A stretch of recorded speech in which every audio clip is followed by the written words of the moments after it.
التحيات لله والصلوات والطيبات السلام عليك أيها النبي ورحمة الله وبركاته السلام علينا وعلى عباد الله الصالحين أشهد أن لا إله إلا الله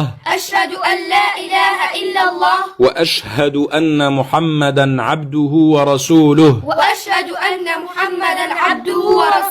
اللهم صل على محمد وعلى آل محمد كما صليت على إبراهيم وعلى آل إبراهيم وبارك على محمد.